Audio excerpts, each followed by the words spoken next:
Can you hear me everyone? जल्दी बताएं। Yes, sir. Yes, sir. Yes, sir. Good. हम लोग नोमेनक्लेचर में जगह खाली है, जल्दी बताएं।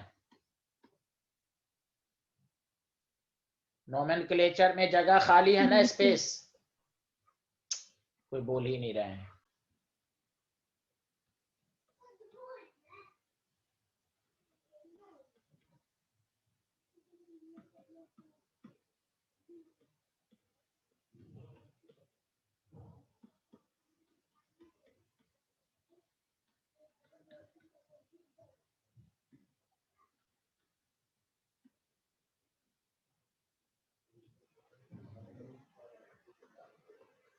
कौन सा कंपाउंड है, जल्दी बताएं।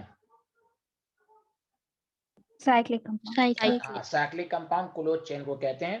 इसमें कोई खास रूल नहीं है, जो बेसिक है, जो आप पढ़ चुके हैं वही है। बस 2 पॉइंट को मैं आपको सिखाता हूं। पहला पॉइंट,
पॉइंट लिख लीजिए, फिर समझाता हूं मैं। When open chain contain more carbon in parent chain than cyclic, then cyclo will be used as prefix. Otherwise open chain act as a, कभी cyclic भी prefix हो सकता है, वो मैं बताता हूँ। लिख लिया सारे लोग एवरीवन? Yes, sir.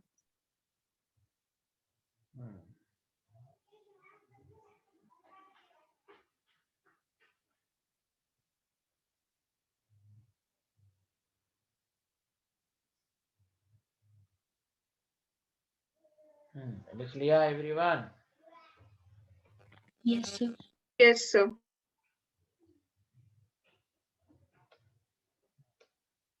इसका क्या मतलब हुआ? इसका मतलब ये हुआ, एग्जाम्पल फर्स्ट, कि मान लो ये साइक्लिक कंपाउंड है, इसको हम लोग क्या पढ़ते हैं डायरेक्ट?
हाँ, हेलो एवरीवन। वो पॉइंट सबको समझ में आ गया था? जल्दी बताइए। Yes, sir. हाँ, तो मैं ये कह रहा था कि ये तो आप पढ़ ही देंगे, साइक्लोप्रोपेन है, ये सब तो आसान है, कुछ ये नहीं है।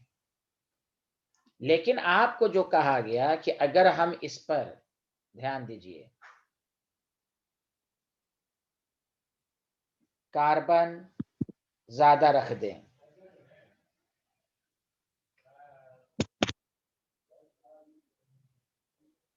अब देखिए आपको इसमें ये वाला ओपन चेन है, ये वाला क्लोज चेन है, दो चेन है इसमें, जल्दी बताइए।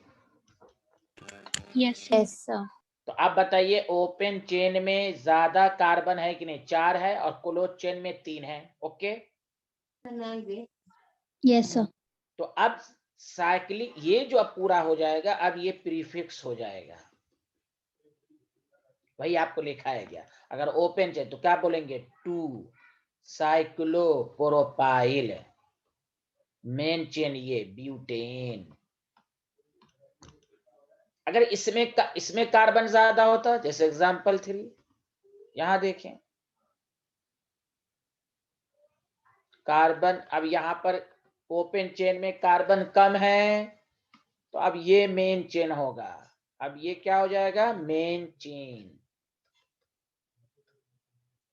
1 2 1 इथाइल साइक्लोप्रोपेन, दोनों में फर्क समझिए, वही जो आपको लिखाया गया। अगर ओपन चेन में ज्यादा काम है, कम कार्बन है, तो नेम की एंडिंग उसी पर होगी, वही मेन चेन कहलाएगा।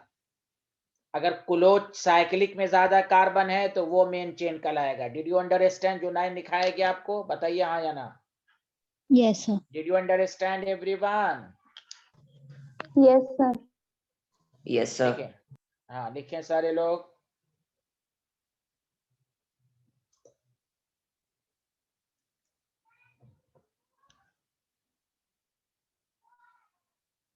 वीडियो लेक्चर कल का भी भेज दिया गया है, आप देख लेंगे। आज नया चैप्टर शुरू होगा 8:30 बजे में, रेडॉक्स रिएक्शन।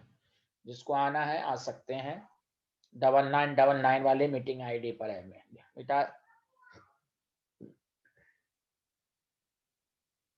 लिख लिया सारे लोग?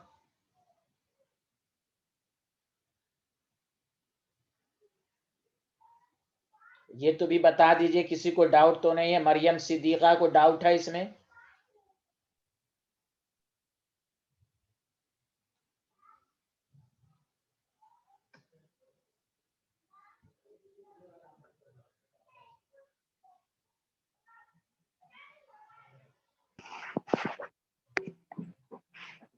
इब्तिसाम, इब्तिसाम,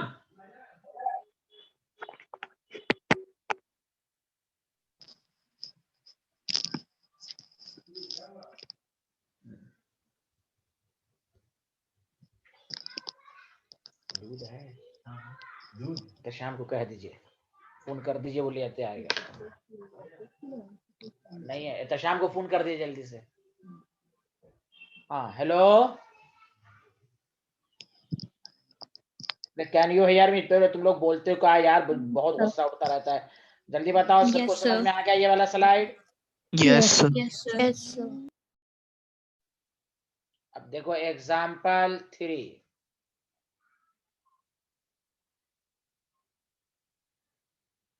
एकदम आसान है। रिंग में ज्यादा कार्बन होगा, ये आपके पास, इसको डायरेक्ट क्या बोलोगे तुम लोग बताओ? डायरेक्ट बोल, कोई नाम बोले, इसका नाम क्या बोलोगे? जल्दी बताओ। कितने कार्बन? साइक्लोब्यूटेन। बहुत आसान है। लेकिन अगर इसमें कोई ओपन चेन भी लगा दे, साइक्लोब्यूटेन है, यहां कुछ लगा दे, तो अब बताओ सारे लोग, 1 2 3 4 5 बताओ, ओपन चेन में ज्यादा कार्बन है कि रिंग में ज्यादा कार्बन है? Open chain. Open chain. Open chain. Open chain, open chain में है। तो ओपन चेन में जब है, तो अब ये मैं इस तरह आपको बता देता हूं एक्सप्लेनेशन के साथ। अब ये साइक्लिक रिंग जो है वो प्रीफिक्स की तरह दिखेगा, प्रीफिक्स रहेगा। 1 2 3, तो देखिए 1 2 3, 1 2 3, 3 पर तो है, लेकिन इस इधर से नंबरिंग फर्स्ट लोकेन 1 2 3 4 5, ये ज्यादा अच्छा है। तो देखो क्या बोलोगे, 3 C पहले आता है ना, तो साइक्लोब्यूटाइल प्रीफिक्स हो गया, 2 पर मिथाइल हो गया, और 5 कार्बन पेंटेन। बताओ सबको समझ में आया? Hello everyone. Yes, sir. Yes, sir. हाँ,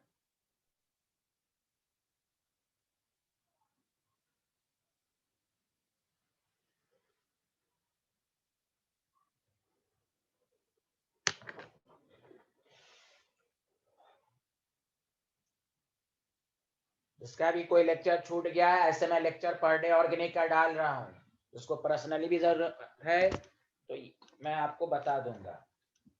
जिनका एग्जाम लेट से है उनका रिवीजन भी मैं करा दूंगा, वो बस रेगुलर क्लास करें, रिवीजन भी चलता रहेगा जैसे पहले वाले बैच का होता है डिस्कशन।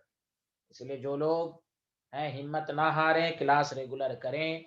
जो छूट गया है वो वीडियो लेक्चर लें, पढ़ें, उनको दोबारा भी पढ़ाया जाएगा।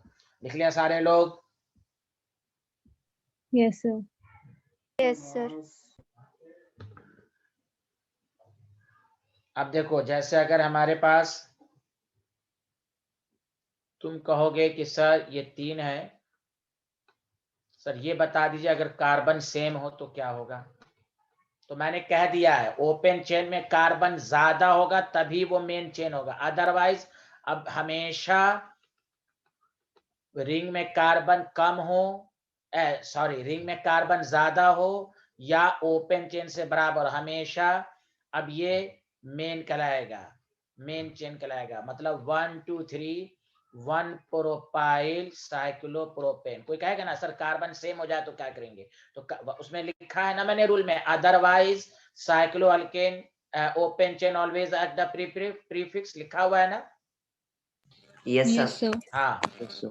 हाँ, ओपन चेन तभी मेन चेन कहलाएगा जब उसमें कार्बन ज्यादा हो, अदरवाइज साइक्लिक रिंग ही हमेशा मेन चेन पेरेंट चेन कहलाएगा। तो आपके माइंड में क्वेश्चन आता कि सर दोनों में कार्बन सेम रहता तो क्या करेंगे, तो आपको ओपन चेन को ही प्रीफिक्स लेना है। 1 propyl cyclopropane. Did you understand? Yes, sir. Yes.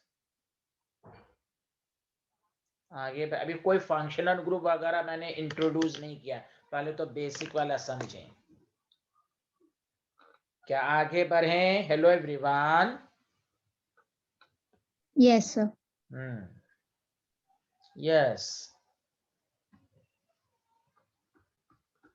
अब ये सब तो आसान आसान क्वेश्चन सब है।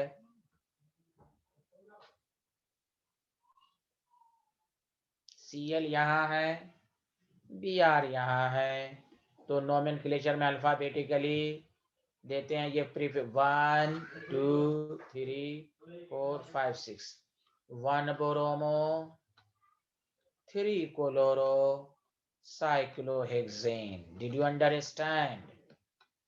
ये सब आसान आसान Yes, एग्जांपल्स sir. हैं। यस।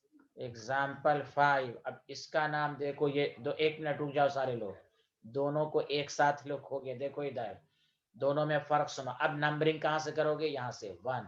सर क्यों? तो भाई लोएस्ट सम रूल 1 1।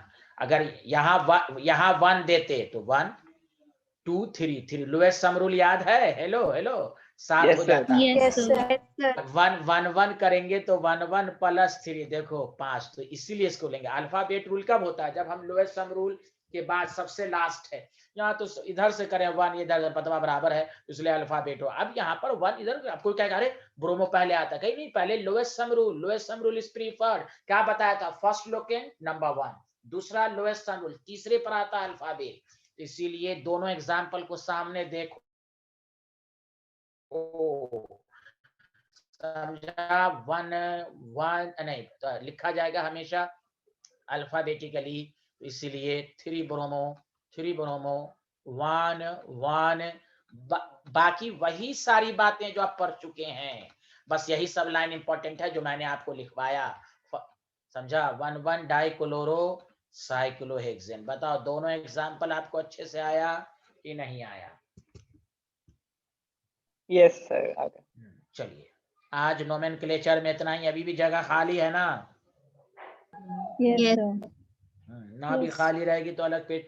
चलिए अब आइए जीओसी पर, मेन टॉपिक पर आइए जो हम ऑर्गेनिक में पढ़ चुके हैं।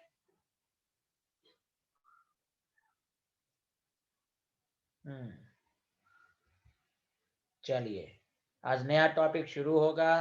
अच्छा एक मैं बता देता हूं, उसके बाद नया टॉपिक शुरू होगा। सारे लोग ध्यान दें, कल हमने हाइपर कंजुगेशन बता दिया था, जल्दी बताएं। Yes, Yes, sir. sir.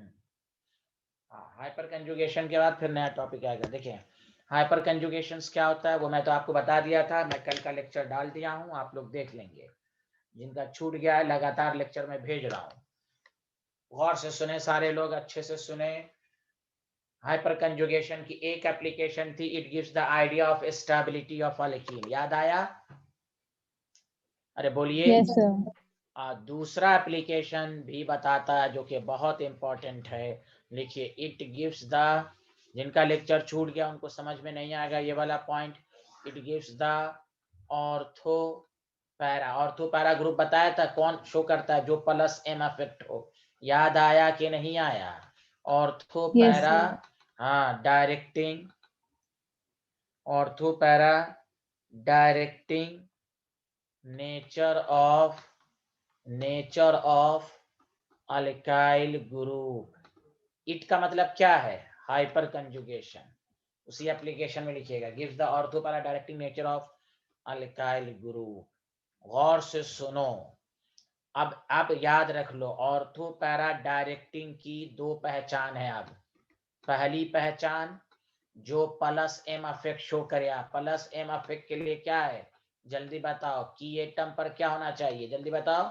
की एटम है Pair negative non charge. Pair या नेगेटिव चार्ज। दूसरा याद रखो आज के नेचर में हाइपर कंजुगेशन शो करे, मतलब अल्काइल ग्रुप। जबकि अल्काइल में लोन पेयर नहीं है फिर भी है, क्योंकि उसका रीजन कोई पूछे तो कहो कहो क्या? हाइपर कंजुगेशन की वजह से। ये सब आगे आने वाला है, याद रखो। देखो कैसे ऑर्थो पैरा है, ये बेंजीन है, और देखो ये मिथाइल है, ये मिथाइल है आपके पास CH3। तो कल बताया था ना हाइपर कंजुगेशन के लिए क्या कंडीशन है, 1 कार्बन शुड बी sp2 है एडजेसेंट। तो देखो ये इलेक्ट्रॉन बेंजीन की तरफ आ रहा है कि नहीं, बताओ? बेंजीन पर इलेक्ट्रॉन डेंसिटी बढ़ रही है कि नहीं? Yes. और अब बताओ ऑर्थो पर नेगेटिव चार्ज आ रहा है कि नहीं, जल्दी बताओ? Yes, sir. नहीं, तो भाई ऑर्थो पैरा डायरेक्टिंग है ये, और इलेक्ट्रॉन डेंसिटी बढ़ाता है। तो ये सब मैं पढ़ा चुका हूँ। फिर अब बाकी तो अब उसी तरह होगा, A double bond B C पर नेगेटिव रेजोनेंट। तो देखो ऑर्थो पैरा पर नेगेटिव। तो बताओ अब केमिस्ट्री में ऑर्थो पैरा डायरेक्टिंग की पहचान बताओ, जो कौन क्या क्या अफेक्ट शो करे जल्दी बताओ? Plus M. Plus Plus M M and and hyperconjugation. hyperconjugation. हाँ, और हाइपर में कौन सा? Alkyl group. Did you understand? Did you Yes, sir. Understand? Yes. इसी को एक्टिवेटिंग ग्रुप भी कहते हैं, याद रखिए। ये एक्टिवेटिंग भी है, एक्टिवेटिंग भी है, क्योंकि प्लस एम एक्टिवेटिंग होता है, ये भी एक्टिवेट, जो जिसकी रेट ज्यादा हो जाए तो ये भी एक्टिवेटिंग है। इसलिए ये सब फंडा सब याद रखें। ऑर्गेनिक ऐसी चीजें हैं, आप क्लास नहीं करेंगे, आप आएंगे आपको कुछ भी नहीं आएगा समझ में। ये याद रखिए, ऑर्गेनिक में ये सबसे बड़ी ड्रॉबैक्स है, इसमें रेगुलरिटी इंपॉर्टेंट है। रेगुलरिटी छूट जाए तो वीडियो लेक्चर देख लें। लिख लिया सारे लोग, जल्दी बताएं। No sir. Ortho para directing की पहचान यही है।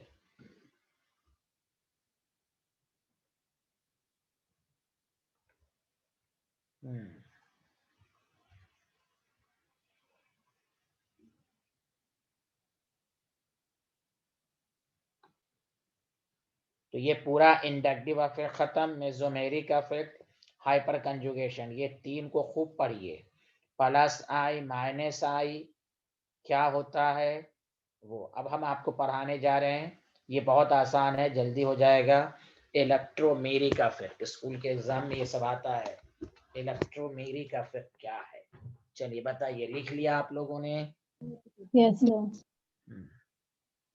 टॉपिक डालिए इलेक्ट्रोमेरिक अफेक्ट।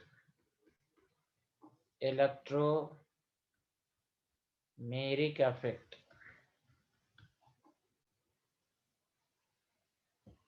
इलेक्ट्रोमेरिक इफेक्ट, ये टेम्पोररी पोलराइजेशन। देखो गौर से सुनो, इंडक्टिव इफेक्ट हम लोग मेन टॉपिक क्या पढ़ रहे हैं जीओसी में, इलेक्ट्रॉन डिस्प्लेसमेंट। इलेक्ट्रॉन डिस्प्लेसमेंट दो तरह का होता है, परमानेंट और टेम्पोररी। सर परमानेंट का मतलब क्या होता है? तो देखो मैं तुम्हें सिखाता हूँ। इंडक्टिव इफेक्ट का मेन कॉज क्या था? इलेक्ट्रोनेगेटिविटी था कि नहीं? जल्दी बताओ। Yes, तो sir. बोलिए। Yes, sir. तो बस मॉलिक्यूल के अंदर इलेक्ट्रोनेगेटिविटी है, अपने आप पोलैरिटी, कोई एक्सटर्नल चीज की जरूरत नहीं पड़ी। रेजोनेंस इफेक्ट क्या था? जहां रेजोनेंस होगा, कंजुगेटेड होगा, अपने आप इलेक्ट्रॉन का डिस्प्लेसमेंट होगा। हाइपर कंजुगेशन में भी अपने आप सिग्मा पाई का डिस्प्लेसमेंट होगा। इलेक्ट्रो में इसलिए ये सब परमानेंट इफेक्ट है, कंजुगेटेड परमानेंट इफेक्ट है, वो मॉलिक्यूल के अंदर ही रहेगा। इलेक्ट्रोमेरिक ये है, ये टेम्पोररी है, इसमें बॉडीगार्ड की जरूरत होगी, एक्सटर्नल रिएजेंट की जरूरत होगी, तभी इलेक्ट्रॉन डिस्प्लेसमेंट करेगा। जैसे फॉर एग्जांपल ये डबल बॉन्ड है, एकदम नॉन पोलर है, चार्ज 0 है। जैसे ही हम किसी ई पॉजिटिव को लाएंगे तो पॉजिटिव किस पर अटैक करेगा? वो इससे इलेक्ट्रॉन लेगा कि नहीं? वो वहीं पर अटैक करेगा जिस पर नेगेटिव चार्ज हो। अरे बोलो ना। Yes, sir. तो ये इसके इलेक्ट्रॉन को खींचेगा। ये वही है जो स्टेट्स ऑफ मैटर में मैंने बताया था। देखो वो ये है कि देखो क्लोरीन पर चार्ज 0 है, लेकिन जैसे इसके पास कोई डाइपोल लाओगे ना, एक चार्ज मॉलिक्यूल को लाओगे, तो इसमें भी चार्ज इंड्यूस्ड हो जाएगा, और इसको हटा लोगे तो फिर चार्ज 0 हो जाएगा। ये हुआ टेम्पोररी पोलराइज्ड। पोलर के सामने नॉन पोलर को डालोगे, चार्ज आ जाएगा, कुछ नहीं रहेगा, अकेला रहेगा तो चार्ज 0। लेकिन खुद सोचो, CCl तो परमानेंट है, इसमें तो पोलैरिटी आगे आएगी ही, किसी एक्सटर्नल रिएजेंट की जरूरत ही नहीं है। तो वही हाल यहां है। ई है तो ये इसके इलेक्ट्रॉन इस ये डिसाइड करेगा, अब जाके इलेक्ट्रॉन का डिस्प्लेसमेंट होगा। तो देखो C पर प्लस और ये CE के साथ आ गया, तो ये निगेटिव होगा। जैसे इलेक्ट्रॉन आएगा तो नेगेटिव, नेगेटिव पॉजिटिव, बस ई को हटा लेंगे तो फिर ये अपने ओरिजिनल पोजीशन पर आ जाएगा। तो इसी को कहते हैं electromeric effect, the temporary effect in which complete transfer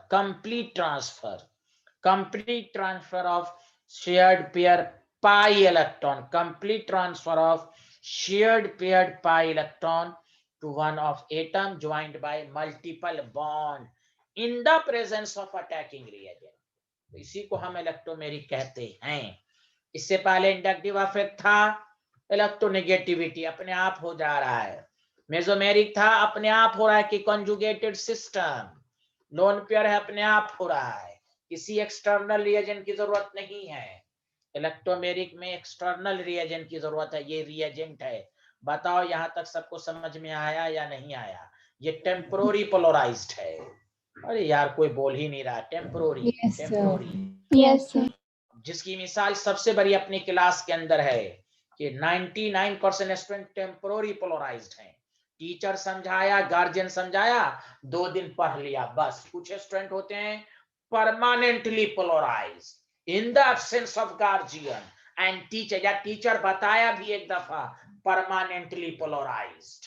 लेकिन कुछ स्टूडेंट हैं थर्मोडायनेमिक्स के लिहाज से ये नॉन स्पॉन्टेनियस हैं, और ऑर्गेनिक के लिहाज से 99% स्टूडेंट इसमें टेम्पोररी पोलराइज्ड हैं एंड नॉन स्पॉन्टेनियस हैं। नॉन स्पॉन्टेनियस किसको कहते हैं? Which required external agency for initiation. Did you understand? क्या सुना है ना आपने नॉन स्पॉन्टेनियस? अरे बोलो, Yes. गवाही दो। Yes, sir. Yes, sir. कामयाबी Yes, sir. कामयाबी या स्कूल लेवल के लिए भी 90% से ज्यादा नंबर लाने के लिए भी, या कंपटीशन के लिए होने के लिए भी स्टूडेंट को स्पॉन्टेनियस बनना पड़ेगा एंड परमानेंटली पोलराइज बनना पड़ेगा, चाहे गार्जियन समझाए ना समझाए। टीचर की गाइडलाइन के मुताबिक या जहां भी अपना पढ़ते हैं, अपने आप अच्छा करेंगे। आप टेम्पोररी पोलराइज ना हो या नॉन स्पॉन्टेनियस ना हो, मैं इस बैच में बहुत सारा ऐसा नाम है, नाम बोल सकता हूँ, लेकिन उनको तकलीफ होगी, वो कहेंगे मुझे मीडिया में ला दिया सर ने, उन्हें दिली तकलीफ होगी, मैं इसीलिए इशारा काफी है। आप परमानेंटली पोलराइज रहें। कुछ स्टूडेंट की तो क्लास एक भी नहीं छूटी है, वो भी मैं नाम बता सकता हूँ। कुछ स्टूडेंट हैं लगातार क्लास करते हैं, लेकिन कुछ ऐसे हैं वो टेम्पोररी, जिसमें दो नाम बहुत ही मशहूर नाम है, मैं नाम नहीं बोलूंगा, इशारा काफी है। पाता है वही मोती जो छूता है गहराइयां। Did you understand? अरे बोलिए yes. Yes, sir. Yes, sir. हाँ, इसलिए मेहनत कीजिए। गाइडलाइन, अगर आपको गाइडेंस अच्छा मिला है ना, तो उसको पढ़िए, मेहनत कीजिए। कोई गार्जियन उजाने, गार्जियन का काम जो वो अपना करेंगे, पढ़ना आपको है। इट इज डिफाइन एज, कोई बहाना मत तलाशिए, it is define as the complete transfer. कभी क्लास छूट जाए, मैसेज कीजिए सर मेरा छूट गया, भेज दीजिए, जैसे कुछ है। चाहे आपके स्कूल की क्लास की वजह से छूट जाए या कुछ भी छूट जाए, मैसेज कर दीजिए, आपको वीडियो लेक्चर चला जाए, उसको पढ़िए। Complete transfer of pi electron, complete transfer of shared pi electron, shared pi electron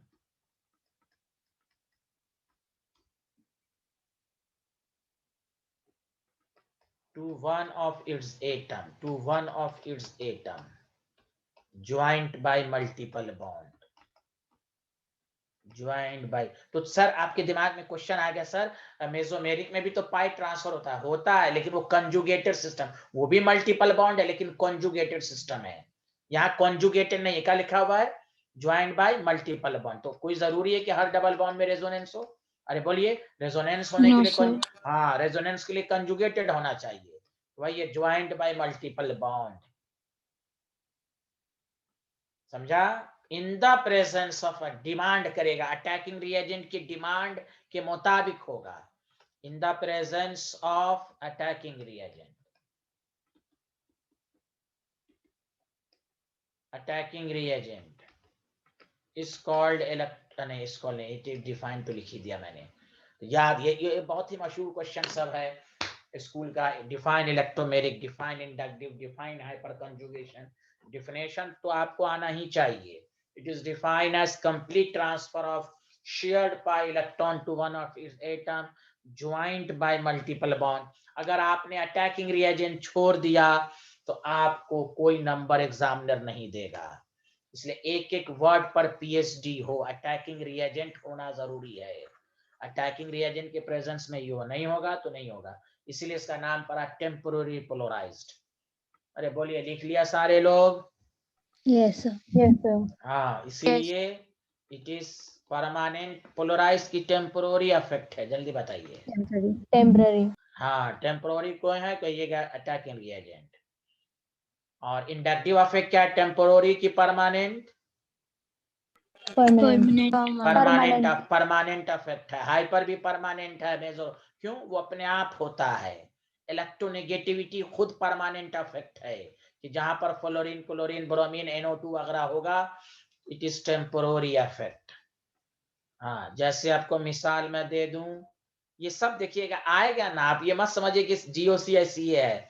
GOC पढ़ लीजिएगा ना, तो इसके बाद वाला चैप्टर इतना आसान लगेगा कि मैं क्या बताऊं आपको। समझा? ये है बे ऑर्गेनिक पर कमांड करने के लिए जरूरी है जनरल ऑर्गेनिक केमिस्ट्री, जिसमें सबसे पहला कंसेप्ट हम लोगों ने पढ़ा रेजोनेंस। क्या पढ़ा? Resonance, conjugated system, relative stability, aromatic, anti aromatic, non aromatic, और ये तीन अफेक्ट हम लोगों ने पढ़ा। हेलो एवरीवन, सबको समझ में आया? यस। Yes, sir. तो ये टेम्पोररी अफेक्ट। तो देखिए, इलेक्ट्रॉन डिस्प्लेस, अब यही आपको एग्जामिनर कहेगा डिफरेंस लिखो, तो ये सब इतना पढ़ा दिया गया, डिफरेंस अपने से लिख सकते हैं, ये बच्चे की तरह नहीं लिखाया जाएगा। तो क्या इंडक्टिव अफेक्ट और इलेक्ट्रोमेरिक अफेक्ट में क्या फर्क है? तो क्या इंडक्टिव अफेक्ट परमानेंट अफेक्ट है, इलेक्ट्रोमेरिक टेम्पोररी अफेक्ट। दूसरा डिफरेंस, डिफिनेशन, इलेक्ट्रोनेगेटिविटी की वजह से पोलैरिटी हुआ, यहाँ जो इलेक्ट्रोमेरिक की डिफिनेशन है वो बता दीजिए। Inductive effect involves a displacement of sigma. Electromeric effect involves the displacement of pi electron. Did you understand everyone? Yes, sir. Yes, sir. हाँ, तो ये सब बच्चे की तरह 9th 10th की तरह लिखा नहीं जाए। कोई कहेगा मेसोमेरिक और इलेक्ट्रोमेरिक में क्या है? कहिए मेसोमेरिक परमानेंट, इलेक्ट्रोमेरिक टेम्पोररी।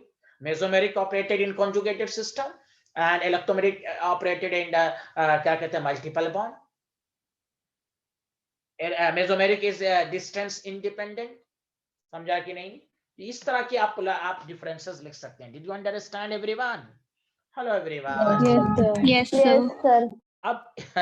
अब मैं नया टॉपिक शुरू कर रहा हूं इलेक्ट्रॉन डिस्प्लेसमेंट के बाद, और यकीन जानिए मैं क्या बताऊं, इसके बाद वाला टॉपिक तो entirely plus I minus I plus, समझिए कि अब आपका रिवीजन होने जा रहा है, इसी पर है। जिसने प्लस आई माइनस आई पढ़ लिया उनको कोई दिक्कत नहीं होगी। टॉपिक डालिए इंटरमीडिएट। क्या टॉपिक डालिए? अरे बोलिए ना, क्या है? Intermediate. इंटरमीडिएट की बात मैं बताता हूं आपको। इंटरमीडिएट क्या है, गौर से सुनिए। इंटरमीडिएट की परिभाषा को सुनिए। देखिए, ऑर्गेनिक कहता है, जब आप हाइड्रोकार्बन चैप्टर मेन चैप्टर जब पढ़ेंगे कि रिएक्शन जब होता है तो रिएक्टेंट है, रिएक्टेंट के बाद जो होता है, एक प्रोडक्ट से पहले एक इंटरमीडिएट बनता है, फिर जाके प्रोडक्ट होता है। अब डेली लाइफ का मैं एक एग्जांपल देता हूं, गौर से सुनिए। जैसे दो आदमी के बीच में जब कोई मसला होता है तो उसको सॉल्व करने के दो तरीके हैं। या तो वो डायरेक्ट दोनों आदमी बात कर ले, तो it is called one step process. और एक जब होता है मामला, कुछ होता है, तो हम किसी थर्ड पर्सन को भेजते हैं, इंटरमीडिएट का काम करता है। क्या मैं सही कह रहा हूं? अरे बोलिए ना। Yes, sir. मामला को सॉल्व, दो के बीच में जब कुछ मसले होते हैं तो उसको सॉल्व करने के दो तरीके, या तो अपने आप दोनों बैठ जाए या किसी इंटरमीडिएट को भेजा करे। जब मामला बहुत ज्यादा हो जाता है तो वही हाल केमिस्ट्री में भी है। Any reaction completed either in one step और मोर देन वन स्टेप। दिमाग लगाओ, अगर दो आदमी के बीच में कोई मसला है डायरेक्ट सॉल्व कर लिया तो वहां इंटरमीडिएट की जरूरत है, वन स्टेप। उसी तरह केमिस्ट्री में खुद सोचो, इंटरमीडिएट की जरूरत कब होती है? जब कोई भी रिएक्शन एक से ज्यादा स्टेप में हो, या डायलॉग एक से ज्यादा में हो, मल्टी स्टेप में होगा, मामला सॉल्व नहीं हो रहा, तभी इंटरमीडिएट की जरूरत होगी। Did you understand? Yes, sir. Yes, sir. फिर से बोलो, इंटरमीडिएट की जरूरत कब होगी, वन स्टेप में या मल्टी स्टेप प्रोसेस में? Multi-step. तो सर कैसे पता चलेगा मल्टी? वो पता चलेगा हाइड्रोकार्बन में पढ़ेंगे आप। तो ऑर्गेनिक में इंटरमीडिएट तीन है जो रिएक्टेंट और प्रोडक्ट के बीच में बनता है। एक का नाम है कार्बोकेटायन, और मैं यकीन जानिए कार्बोकेटायन बहुत आसान डिफिनेशन है, कार्बन पर positive, but it is hero of the organic chemistry. 11th में तो कम है, it is called hero of the organic chemistry. आसान डिफिनेशन, लेकिन आप यकीन जानिए, आप प्लस आई माइनस आई नहीं पढ़ेंगे तो आप ये आंसर दे ही नहीं सकते। कार्बन आयन आसान डिफिनेशन, कार्बन पर नेगेटिव और एक फ्री रेडिकल। ऑर्गेनिक में जब भी ये तीन नाम रहे आप समझ जाइए ये इंटरमीडिएट है। इंटरमीडिएट अनस्टेबल होता है। खुद सोचिए, सर ऑर्गेनिक में इंटरमीडिएट बना तो उसका क्या मतलब हुआ? तो मैं बताता हूं, पहले इस तरह लिखिए। तो इंटरमीडिएट का मतलब कार्बोकेटायन कार्बोनाइन, तब जाकर प्रोडक्ट बनता है। जल्दी लिखें, carbocation carbanion free radical, carbocation carbanion free radical, these are called intermediate in organic chemistry। लिख लिया सारे लोग? Hello everyone. Yes, sir. अब आइए कि सर इंटरमीडिएट को थोड़ा सा और प्रकाश डालिए, इंटरमीडिएट पर थोड़ा प्रकाश डालिए, क्या मतलब हुआ? तो मेरी बातों को गौर से सुनिए और अच्छे से सुनिए। वो ये है कि आप पढ़ चुके हैं कि अगर रिएक्टेंट स्टेबल हो तो रिएक्शन स्लो होगा कि नहीं, जल्दी बताइए सारे लोग। The reaction would be slow, product बनेगा लेकिन रिएक्शन स्लो। क्यों? खुश हूं, जब ये स्टेबल है तो क्या आगे बढ़ेगा, जल्दी बताओ, बोलो ना। No, sir. No, sir. हाँ, ये बात हो गई। दूसरा पॉइंट सुनिए, यही लाइन इंपॉर्टेंट है। इफ इंटरमीडिएट इज स्टेबल, जब इंटरमीडिएट बोले तो आपके माइंड में आया होगा कार्बोकेटाइन, कार्बोनाइन, पर कहीं पर कार्बोकेटाइन बनेगा, कहीं पर कार्बोनाइन बनेगा, कहीं पर फ्री रेडिकल बनेगा। इफ इंटरमीडिएट इज स्टेबल, तो जानते हैं इंटरमीडिएट स्टेबल होगा तो रिएक्शन फास्ट होगा, रिएक्शन वुड बी फास्टर। इसलिए आप केमिस्ट्री में पढ़ते हैं, मैं गौर से सुनिए, वुड बी फास्टर। क्यों? गौर से सुनिए। ए और बी के बीच में लड़ाई है, हमने सी को भेजा कि जाओ इस दोनों को मिला दो। अगर ये अच्छा आदमी है, बदमाश है, लड़वाना वाला भेज दोगे तो और लड़वाइए देगा। हम ये कह रहे हैं कि सी इंटरमीडिएट है, ये जितना स्टेबल होगा अच्छा होगा। इस दोनों के बीच की मिलाने की रेट फास्ट होगी कि नहीं, जल्दी बताओ। Yes. बोलो ना। Yes, sir. Yes, sir. अगर ये खुद 2 नंबर है, अनस्टेबल है, बिहारी, तो क्या मिलाएगा इसको और लड़ाई करवाएगा। तो केमिस्ट्री यही कहता है, रिएक्शन को फॉरवर्ड डायरेक्शन जाने के लिए अगर इंटरमीडिएट नहीं बन रहा है तो डायरेक्ट रिएक्टेंट को चेक करेंगे, रिएक्टेंट को चेक करके आंसर देंगे। लेकिन अगर इंटरमीडिएट बन रहा है, रिएक्शन एक से ज्यादा स्टेप में है, कार्बोकेटाइन का तीनों में से कोई एक भी बना, तीनों कभी नहीं बनेगा, किसी में कोई एक ही बनेगा। याद रखिए, इंटरमीडिएट जितना स्टेबल होगा, मतलब स्टेबल है इसका मतलब ये अनस्टेबल रहा होगा, तभी ये इंटरमीडिएट, इसका मतलब रिएक्शन फॉरवर्ड डायरेक्शन में जाएगा। तो कोई भी पूछे कार्बोकेटाइन इंटरमीडिएट है, नेचर क्या, तो कहिए ये नेचर इसका अनस्टेबल है, हमें इसको स्टेबल बनाना है तभी रिएक्शन आगे जाएगा। इसलिए आप ऑर्गेनिक जब पढ़ते हैं तो क्वेश्चन क्या आता है, right the stability of carbocation. क्यों इंटरमीडिएट में स्टेबिलिटी की बात होती है, उसका रीजन यही है कि इंटरमीडिएट जितना स्टेबल होगा रिएक्शन फास्ट होगा। Did you understand? इसलिए ऑर्गेनिक में स्टेबिलिटी ऑफ कार्बोकेटाइन की बातें होंगी, स्टेबिलिटी ऑफ कार्बोनाइन की बातें होंगी, stability of free radical. Question arises, why these topic, why stability of intermediate? Because intermediate stable होगा तभी रिएक्शन प्रोडक्ट अच्छे से बनेगा, रिएक्शन फॉरवर्ड में जाएगा। Did you understand? Hello Yes. Everyone. Yes, sir. Yes.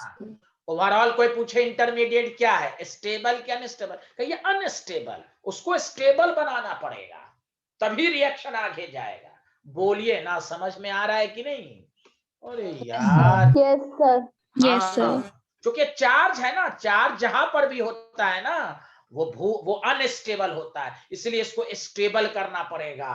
कोई भी पूछे इंटरमीडिएट का नेचर क्या है, कहिए अनस्टेबल है, इसीलिए हम इसको स्टेबल बनाएंगे तभी रिएक्शन फॉरवर्ड में जाएगा। इसलिए कोई भी तुम बुक पढ़ो या ऑब्जेक्टिव या क्वेश्चन स्कूल लेवल पर भी आता है तो यह आता है, right the order of stability. तो आपको ये नॉलेज होनी चाहिए कि टॉपिक क्यों है स्टेबिलिटी का, क्यों हम स्टेबिलिटी ऑफ कार्बोकेटाइन पढ़ते हैं। क्योंकि इसलिए पढ़ते हैं कि अगर किसी रिएक्शन में इंटरमीडिएट बनेगा तो वो जितना स्टेबल होगा तभी रिएक्शन फास्ट होगा, तभी मोर प्रोडक्ट बनेगा। Did you understand? Yes, sir. Yes, sir. Yes. इसलिए अब पूरा लेक्चर होगा 2 दिन तक, stability of carbocation, stability of carbanion, stability of free radical. इसके बाद एक और पढ़ना, इलेक्ट्रोफाइल, न्यूक्लियोफाइल। उसके बाद ये पहला जीओसी खत्म, फिर मेन जिसमें ज्यादा नंबर का आएगा। ये तो अंडरस्टैंडिंग के लिए पढ़ाया जाता है, जीओसी, समझा? और यही चीज 12th में भी आएगी। तो चलिए ये लिख लीजिए। तो इंटरमीडिएट का क्यों पढ़ते हैं? तो बताइए रिएक्शन को फास्ट होने के लिए इंटरमीडिएट को क्या होना पड़ेगा? Stable. Stable. हाँ, तो इसलिए हम कार्बोकेटाइन की स्टेबिलिटी, कार्बेनाइन की स्टेबिलिटी की बात करेंगे. Did you understand? Yes, sir. Yes, sir. Yes, very good. बहुत अच्छे आदमी हैं आप लोग.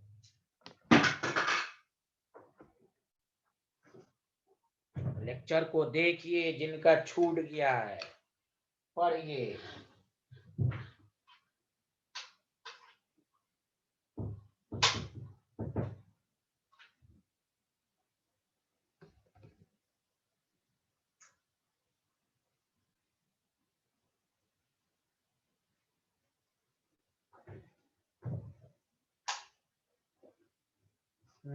लिख लिया तो बताइए एवरी स्टूडेंट. Yes, sir. अब देखिए आपको मजा आएगा. देखिए बहुत आसान है. देखिए टॉपिक डालिए कार्बोकेटायन. कार्बोकेटायन. देखिए द ऑर्गेनिक स्पीशीज.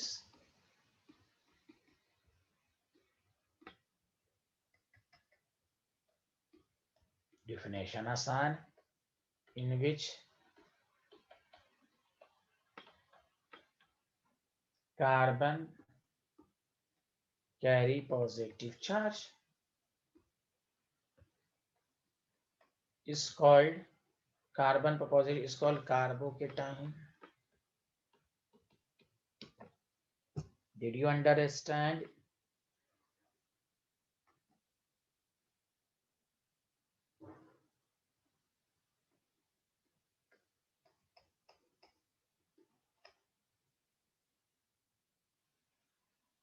देखिए बॉन्ड, यहाँ देखिए सर, ये लिख लिया डिफिनेशन तो बताइएगा. Yes, sir. देखिए यहाँ है बॉन्ड ब्रेक हुआ, ये दोनों इलेक्ट्रॉन वाई पर चले गए, तो बताइए सी पर प्लस चार्ज आएगा कि नहीं, जल्दी बताइए. Yes, sir. Yes, sir. पहले लिखिए कार्बोकेटाइन से. अब इसकी छोटी छोटी बातें पहले मैं लिखा देता हूं. देखिए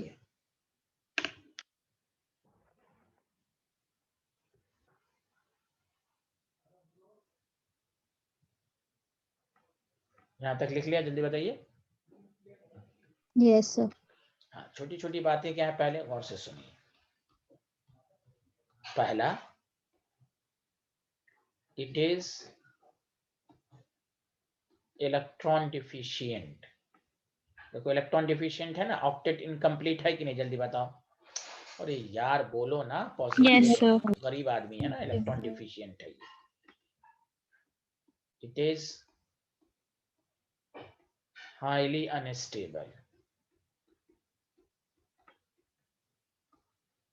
समझा?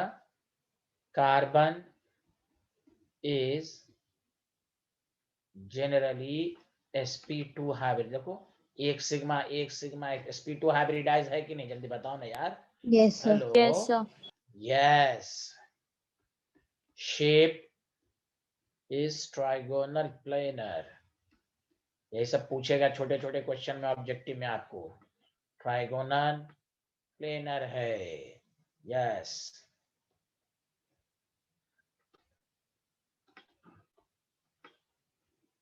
Trigonal planar positive. खाली ऑर्बिटल है इसके अंदर. भूखा वैकेंट भी भूखा. Highly unstable, electron deficient, carbon is generally sp2, shape is trigonal planar. लिख लिया सारे लोग. ये कार्बोकेटाइन के बारे में छोटी सी बातें. अब आओ सर हम ये क्यों पढ़ रहे हैं, तो इसलिए पढ़ रहे हैं कि हमें ये अनस्टेबल है, हमें इसको स्टेबल करना पड़ेगा. अरे बोलिए ना, क्या करना पड़ेगा? Stable. Stable. अब इसलिए स्टेबिलिटी किन बातों पर डिपेंड करती, वो अब हम लोग पढ़ने जा रहे हैं. सारे लोग ध्यान दीजिए.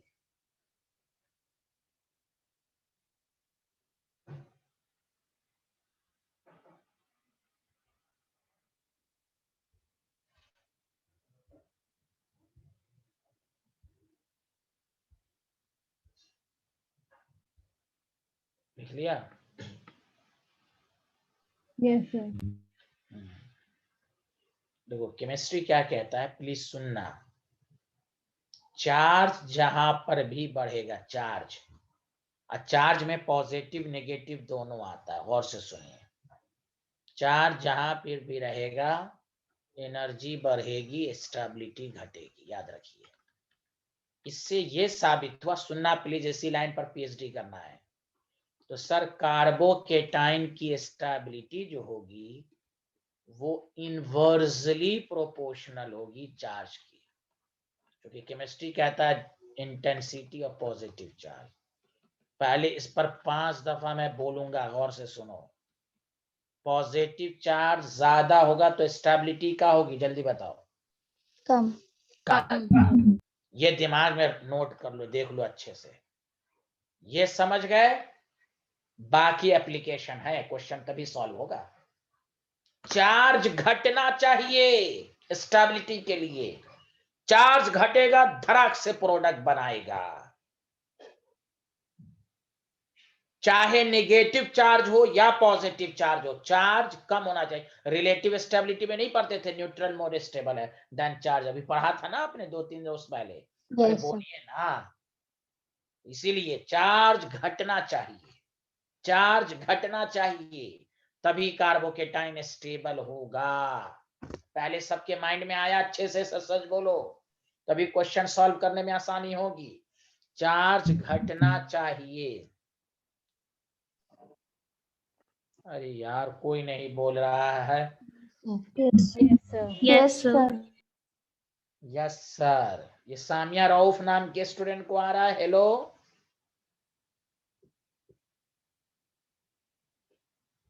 लिख लिया?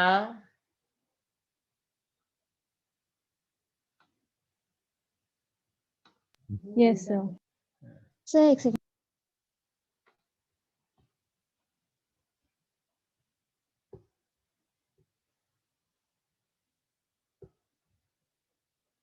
Has everyone completed this slide? Yes, sir. Yes, sir. अब देखिए, एकदम मैं स्टेप वाइज समझा रहा हूं, गौर से सुनिए और अच्छे से सुनिए, गौर से सुनिए और अच्छे से सुनिए। वो ये है कि कैसे स्टेबिलिटी को देखेंगे, उसमें केस फर्स्ट, इंडक्टिव इफेक्ट। देखो इंडक्टिव इफेक्ट आ रहा है कि नहीं, जल्दी बताओ, रिवीजन हो रहा है आपका? Inductive effect versus stability of carbon, एकदम रिलेशन है। स्टेबिलिटी, इंडक्टिव इफेक्ट का रोल है। गौर से सुनिए अच्छे से। मान लो तुम्हारे पास कोई कार्बोकेटायन है, पहले कंसेप्ट समझो फिर क्वेश्चन। लिखना मत प्लीज, मैं लिखने का टाइम दूंगा। कार्बोकेटायन है, ठीक है भाई, पॉजिटिव है। अगर इसके रेस्पेक्ट में कोई वाई है, अगर वाई इलेक्ट्रॉन देता है तो इसको हम इलेक्ट्रॉन डोनेटिंग ग्रुप कहते हैं कि नहीं, जल्दी बताओ? Yes, अरे sir. बोलो। Yes, sir. Yes, electron donating. और इलेक्ट्रॉन डोनेटिंग ग्रुप को प्लस आई कहते हैं कि नहीं, जल्दी बोलो हाँ या ना? Yes, sir. Yes, plus M भी कहते हैं अगर रेजोनेंस होता तो। अब खुद दिमाग लगाओ, इलेक्ट्रॉन पर चार्ज नेगेटिव, बताओ ये नेगेटिव पॉजिटिव को खत्म कर रहा है कि बढ़ा रहा है? जल्दी बताओ, न्यूट्रलाइज कर रहा है? Yes, sir. Yes, sir. तो चार्ज कम हो रहा है तो स्टेबिलिटी बढ़ेगी। याद करो, इससे पहले प्लस आई की एक एप्लीकेशन इलेक्ट्रॉन डेंसिटी को बढ़ाना, तो बेसिक कैरेक्टर बढ़ेगा। आज दूसरी एप्लीकेशन कार्बोकेटाइन की स्टेबिलिटी को, अब स्टूडेंट रट के पढ़ लेता, इट इंक्रीजेस द स्टेबिलिटी। अरे क्यों? वाई? इलेक्ट्रॉन डोनर इलेक्ट्रॉन जाकर पॉजिटिव को न्यूट्रलाइज कर रहा है। तो कार्बोकेटाइन मोर स्टेबल है या नहीं, आपको इंडक्टिव इफेक्ट देखना पड़ेगा, प्लस आई है या माइनस आई है, जो आप पढ़ चुके हैं। अब जो प्लस आई माइनस आई नहीं पड़ेगा वो क्वेश्चन का आंसर दे ही नहीं सकता। पहले आपको इस लाइन पर ये कंसेप्ट है, यहां तक अब इसके बाद वाला जो स्लाइड है वो आपके प्रीवियस कंसेप्ट पर है। हम पहले पीएचडी करेंगे कि इस पर ज्यादा गौर करेंगे कि कार्बोकेटाइन की स्टेबिलिटी देखने के लिए हमें चार्ज को कम करना पड़ेगा। चार्ज को कम कौन करेगा? चार्ज पॉजिटिव है उसको कम कौन करेगा? जो इस बेचारे गरीब को इलेक्ट्रॉन देगा। Did you understand? Did you understand? Yes, sir. Yes, sir. वही चीज है जो आप पढ़ चुके हैं। यहां तक था कंसेप्ट। जो आप कहते हैं ना सर कंसेप्ट बताइए ना, कंसेप्ट बताइए ना, तो यहां तक है कंसेप्ट।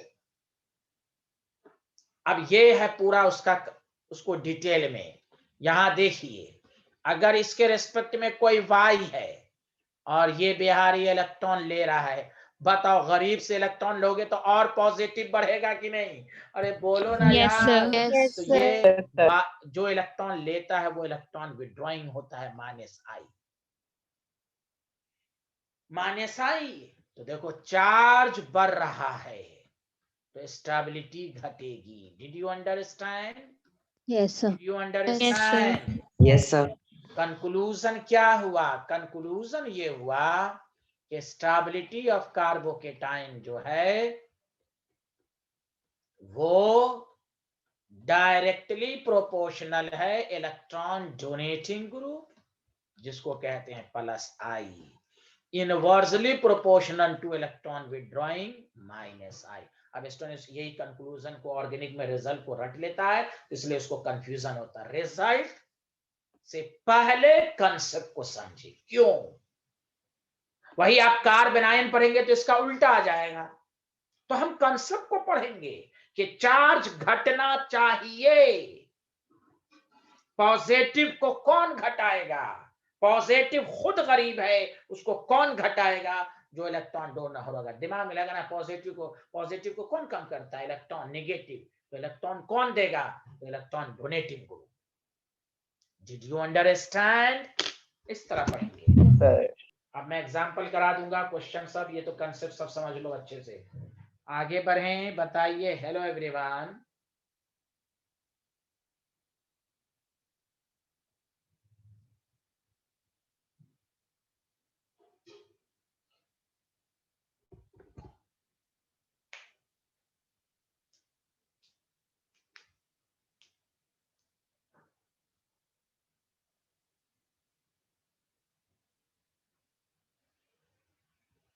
लिख लिया ये स्लाइड?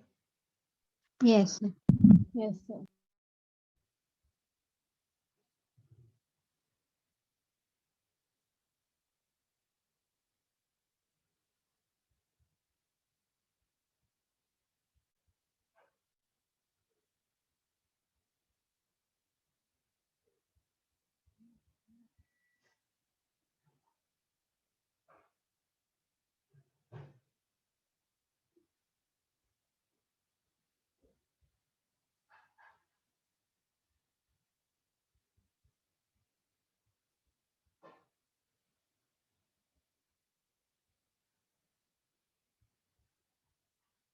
अरे बोलिए ना, लिख लिया? Hello everyone. Yes, sir. Yes, sir. Yes, sir.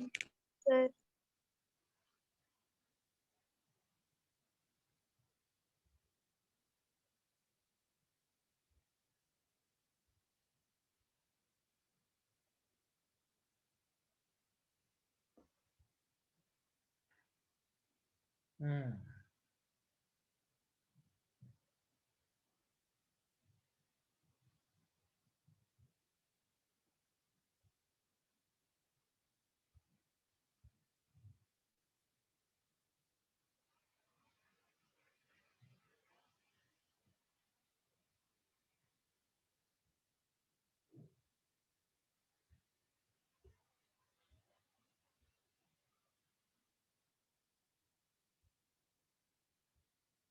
हम्म, लिख लिया?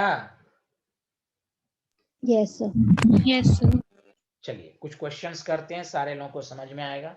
एग्जाम्पल फर्स्ट, हम लोग पहले एक साथ लिख देते हैं, सब में यही क्वेश्चन रहेगा। Compare the stability of carbocation.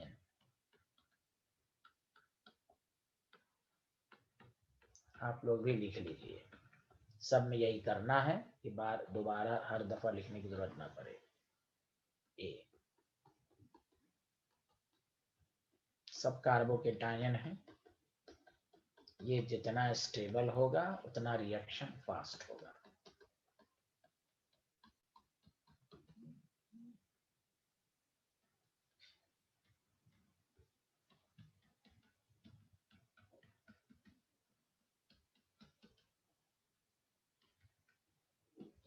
अब सुनिए, 1 मिनट सुनिए सारे लोग, सारे लोग सुनिएगा प्लीज, 2 मिनट ध्यान दीजिए। जिस कार्बन पर पॉजिटिव है डायरेक्टली 3 कार्बन से अटैच्ड है कि नहीं, जल्दी बताइए सारे लोग। Yes, sir. Yes. तो कहेंगे टर्शरी कार्बोकेटायन। जिस कार्बन पर पॉजिटिव है वो कितने कार्बन से अटैच्ड? 2. Secondary carbocation. देखिए डेफिनेशन पर गौर से सुनिए, जिस कार्बन पर पॉजिटिव है वो 1 से अटैच्ड है तो इसको क्या कहेंगे? 1 डिग्री प्राइमरी कार्बोकेटायन। और ये सिंपल मिथाइल। अब सुनिए अच्छे से, आपको कह रहा है स्टेबिलिटी चेक कीजिए, तो सर ने कहा था कि हमें देख लेना। यहाँ देखिए अल्काइल ग्रुप क्या है भाई, एसिडिक कैरेक्टर की तरह इलेक्ट्रॉन डोनर है कि नहीं, जल्दी बताइए। Yes, sir. यहाँ 2-2 इलेक्ट्रॉन डोनर है, यहाँ 3-3 देने वाला है, तो सबसे आसानी से स्टेबल कौन होगा? डी, फिर सी, फिर बी, फिर ए। Did you understand? सुनो दूसरा, यहाँ प्लस आई इफेक्ट भी लगा सकते हो, मैं लिख भी देता हूं। मोर plus I as well as, सारे लोग बताओ कल ही पढ़े हो, इसमें हाइपर कंजुगेशन भी है, 9 अल्फा हाइड्रोजन। हाइपर कंजुगेटिंग होगा स्टेबिलिटी बढ़ेगी, तो यहां स्टेबिलिटी इंडक्टिव इफेक्ट पर भी है और हाइपर कंजुगेशन पर भी है। यहां सेकेंडरी कार्बोकेटायन है, प्लस आई भी है और 6 अल्फा हाइड्रोजन है। sp2 के अर्जेशन याद आया कल वाला लेक्चर? जल्दी बताएं। Yes. Yes, sir. Yes, sir. Yes, Sir. सिर्फ इंडक्टिव इफेक्ट नहीं, प्लस आई इफेक्ट भी है और 3 अल्फा हाइड्रोजन भी है। तो ऐसे भी अल्काइल प्लस आई से भी डी मोर स्टेबल है और हाइपर कंजुगेशन की वजह से भी डी है, देने वाला है, जल्दी पॉजिटिव चार्ज कम होगा। बताइए सबको समझ में आया या नहीं आया? Yes, sir. Yes sir.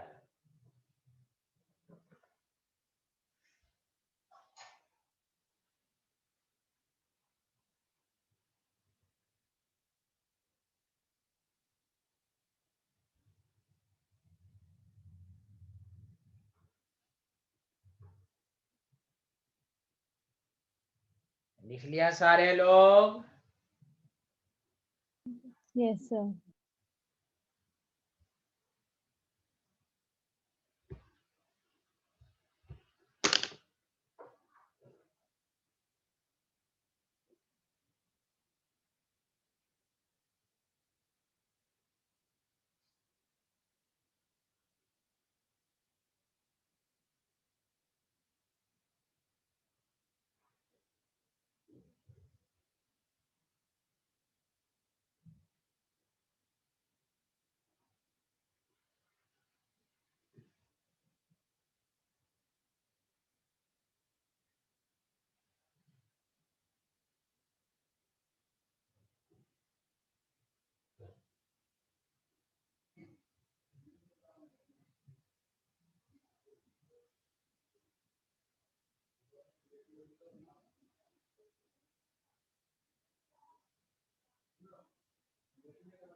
कोई बोल ही नहीं रहा, नहीं लिखा?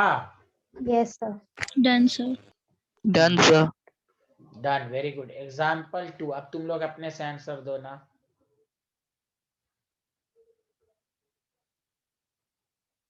पहले बताओ ये प्राइमरी कार्बोकेटायन है कि सेकेंडरी की टर्शरी? Primary.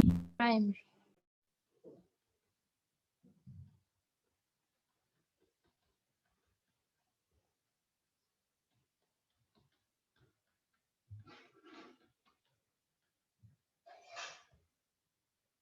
तुम बताओ, तुम्हें वही कंपेयर द स्टेबिलिटी करना है, तो यहाँ तो प्लस आई है, इलेक्ट्रॉन देने वाला है, प्लस आई भी है और 3 अल्फा हाइड्रोजन। यहाँ इलेक्ट्रॉन विड्रॉइंग ग्रुप आ गया कि नहीं, खींचेगा तो पॉजिटिव आर बढ़ेगा। अरे बोलो हाँ या ना, hello Yes, everyone. Yes, sir. Minus I effect है, यहाँ माइनस आई है। तो अब सबसे ज्यादा स्टेबल ए। अब ए, बी और सी में कौन होगा, जल्दी बताओ। C. सी।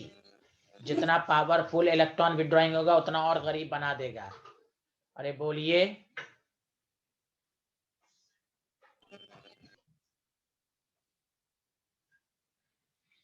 कोई बोल, देखो कितना आसान है। अब 2+, अब देखो इस सब में ऑर्गेनिक में यही चीजें हैं कि पढ़ने में टाइम ही नहीं लगेगा। अगर आपको रेजोनेंस पर कमांड हो गया, plus I minus I, plus M minus M, hyper conjugate. देखिए नोमेनक्लेचर में थोड़ा बहुत भी गलती हो कोई बात नहीं है, वो सुधारी जा सकती है, लेकिन ये सब कंसेप्ट क्लियर नहीं होगा तो आपको ऑर्गेनिक सही से समझ में नहीं आएगा। अब देखिए कार्बोकेटाइन में सारी बातें वही आ रही हैं कि नहीं। अब आपको इलेक्ट्रॉन विड्रॉइंग, इलेक्ट्रॉन डोनेटिंग ही नहीं आ रहा है, जिसमें टीचर लाख, आप 100 टीचर से पढ़ लीजिए, कुछ होने जाने को नहीं है। प्लस आई माइनस आई क्या होता है, ये सब आपको डिटेल में पढ़ाया जा चुका है। अरे बोले आया कि नहीं सबको समझ में, जल्दी बोल दो। Yes, sir. कोई नई चीज नहीं है, बस नई चीज क्या थी, कार्बोकेटाइन क्या होता है, कार्बोकेटाइन की डिफिनेशन, बस किन बातों पर डिपेंड करती, ये आपको बता दिया गया कि चार्ज कम होना चाहिए। अच्छा, इसकी स्टेबिलिटी आप खुद बताइएगा, मैं देखना चाहता हूं किसका कितना दिमाग चलता है। All are primary carbocation, order of stability, आराम से चेक करें।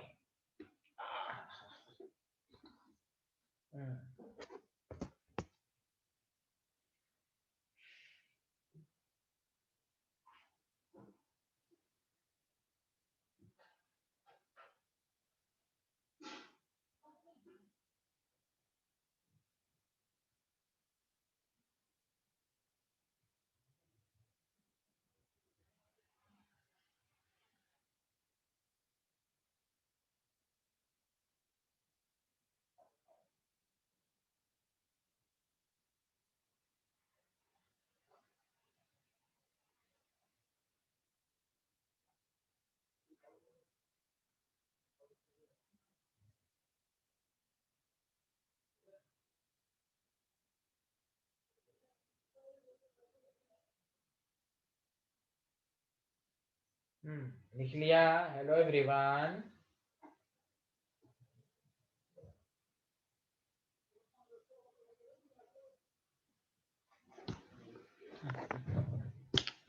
देखिए सबसे ज्यादा स्टेबल, यहाँ देखिए, यहाँ प्लस, ये alkyl group electron donating group है, हाँ या ना सारे लोग बताइए।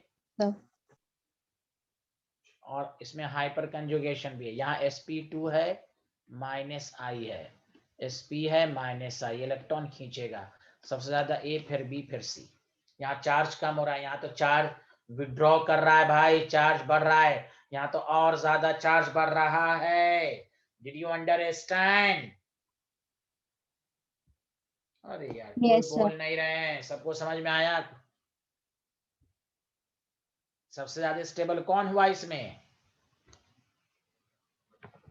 ए, क्योंकि माइनस आई नहीं कहा था, एस करेक्टर माइनस आई होता है। अब जिसको पहचानने नहीं आ रहा है, ये नूर फातमा ये सब गलत गलत आंसर कहाँ से दे देती हैं भाई। लिख लिया सारे लोग? साइन गलत लगाया था सर।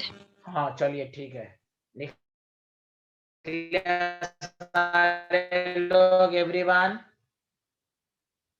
अरे कुछ तो बोल दो यार, लिख लिया? Yes sir. चलो अब केस सेकंड आओ, ये तो सब लोग पढ़े थे पहली क्लास में ऑर्गेनिक में, रेजोनेंस अफेक्ट वर्स। अच्छा एक मिनट, अच्छा चलो ठीक है, वर्सेस स्टेबिलिटी ऑफ कार्बोकेटाइन, मतलब कार्बोकेटाइन की stability, inductive effect, hyper conjugation and resonance effect. Resonance कहाँ होता है, तो आपको मालूम है ना, एक कंजुगेटेड सिस्टम होना चाहिए, a double bond B C पर पॉजिटिव, याद आया कुछ? यस। अब देखो रेजोनेंस से क्या होता है, CH है, CH2 प्लस है,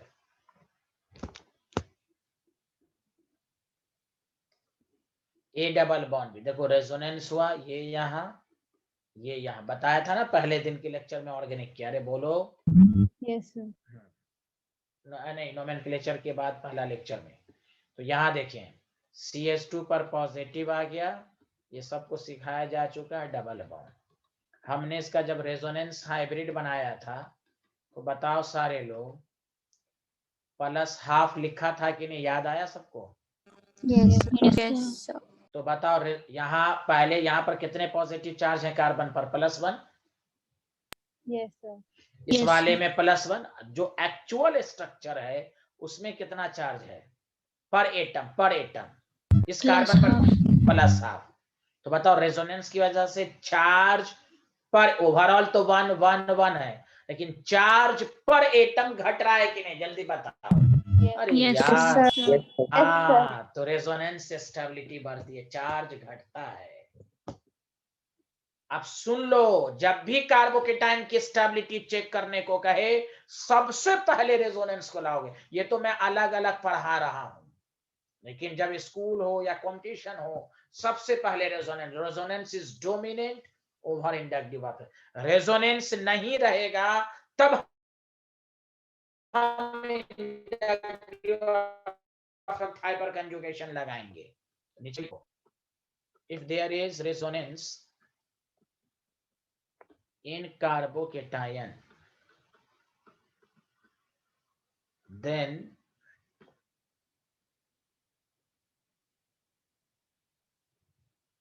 dispersion का मतलब घटना, dispersion of positive charge will takes place, due to which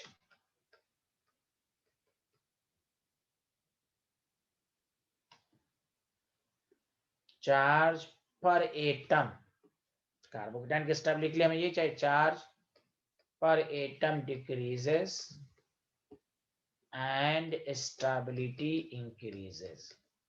Did you understand? तो बताओ, कोई किसी में भी रेजोनेंस होगा तो स्टेबिलिटी क्या होगी? Increase. कार्बोकेटाइन में जल्दी बताओ, कार्बोकेटाइन में, हाँ, कार्बोकेटाइन की स्टेबिलिटी और फर्स्ट प्रेफरेंस किसको देंगे? कार्बोकेटाइन की स्टेबिलिटी में सबसे पहले, हाँ, रेजोनेंस, उसके बाद रेजोनेंस के बाद हाइपर कंजुगेशन, उसके बाद इंडक्टिव इफेक्ट। लिख लिया सारे लोग, जल्दी बताएं।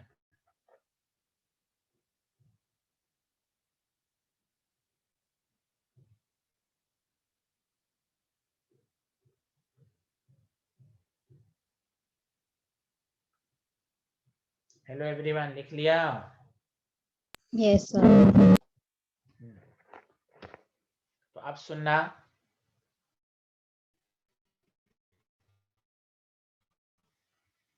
मैं यहाँ ऑफ कार्बोकेटाइन फर्स्ट प्रेफरेंस हमेशा किसको दोगे, जल्दी बताओ? रेजोनेंस इफेक्ट को। दूसरा Hyperconjugation.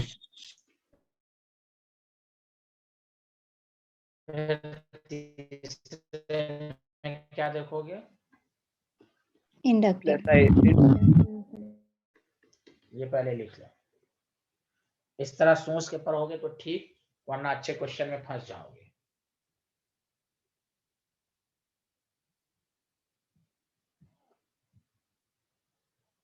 अब आइए, लिख लिया? हेलो एवरीवन,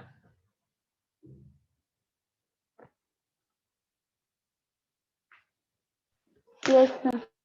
कल जीओसी खत्म हो जाएगी, परसों से हाइड्रोकार्बन चैप्टर इंशाल्लाह शुरू होगा। कल, हाँ, फ्राइडे को तो शाम में। यहाँ देखें सारे लोग, जैसे एग्जाम्पल दिया आपको पहला,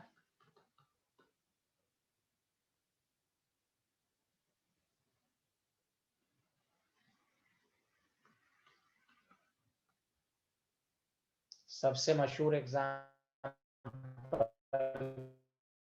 है, देखो, A डबल बॉन्ड, इसको फॉर्मूले के फॉर्म में पेपर में इस तरह लिखेगा, CH2 प्लस। इसको क्या मैं पढ़ा चुका हूँ, क्या कहते हैं, बेंजाइल। याद आया, बेंजाइल कहते हैं कि नहीं, प्राइमरी बेंजाइलिक कार्बोकेटायन। अरे बोलो सारे लोग, CH2 होता है तो बेंजाइल वर्ड आता है कि नहीं, पढ़ाया था ना। Yes, sir. अरे कहाँ चले गए सारे लोग, जल्दी बताओ ना।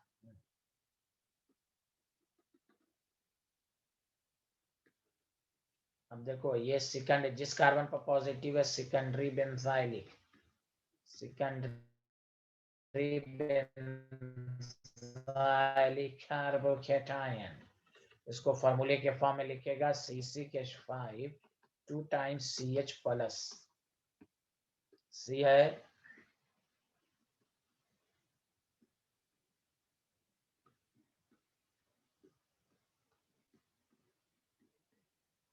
CCH5 3 times. अब बताओ इसमें पहले में इसमें रेजोनेंस है, पहले में जल्दी बताओ। Yes, sir. रेजोनेंस है, ये डबल, तो इसमें ज्यादा, इसमें दो दो बेंजीन रिंग है, इधर से इसमें तीन तीन, तो इसलिए मोर रेजोनेटिंग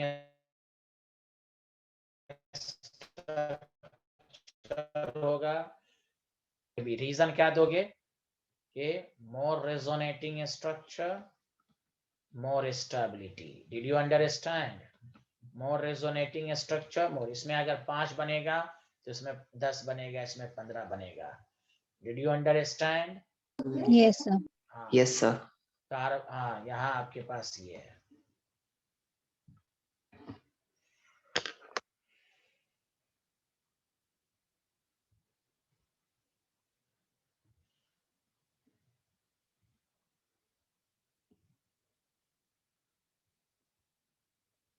बताइए, लिख लिया सारे लोग?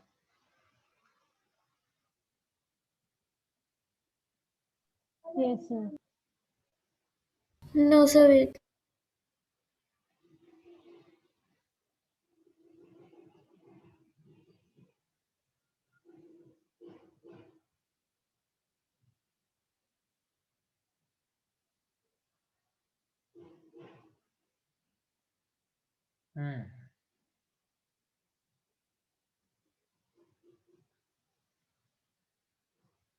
लिख लिया?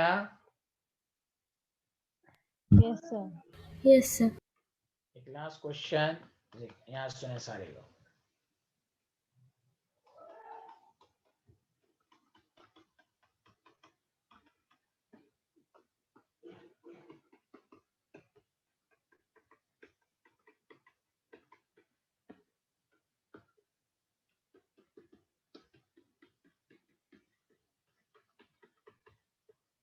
देखो तुम्हें ऑर्डर ऑफ स्टेबिलिटी सबसे पहले बताओ, इसमें रेजोनेंस है हाँ या ना, जल्दी बताओ। Yes, sir. इसमें रेजोनेंस नहीं है, प्लस आई इफेक्ट है और 2 अल्फा हाइड्रोजन है, हाइपर कंजुगेशन। यहाँ पर केवल प्लस आई इफेक्ट है, दो दो प्लस आई, देखो इधर से भी इधर से भी, और 6 अल्फा हाइड्रोजन है। ये सेकेंडरी कार्बोकेटाइन है, ये प्राइमरी है, ये भी प्राइमरी है। हम सबसे ज्यादा ए को देंगे, उसके बाद सी, उसके बाद बी। अगर आप ये रट के पढ़ते हैं ना कि टर्शरी हमेशा स्टेबल होता है, गलत कंसेप्ट है। प्राइमरी वाला भी स्टेबल हो गया चूंकि रेजोनेंस आ गया। यही मैं कहना चाह रहा हूँ, जब तक तुम्हारे माइंड में ये नहीं रहेगा, तुम सिर्फ का सेकेंडरी सेकेंडरी रटे रहोगे, मोर प्लस आई रटे रहोगे, नहीं। फर्स्ट ऑफ ऑल हम रेजोनेंस को देखेंगे। रेजोनेंस सब्सेंट है तो देखो सेकेंडरी प्राइमरी में सेकेंडरी डायरेक्ट कर दिया। Did you understand? Yes, sir. Yes, sir. Resonance इस तरह क्वेश्चंस को करेंगे।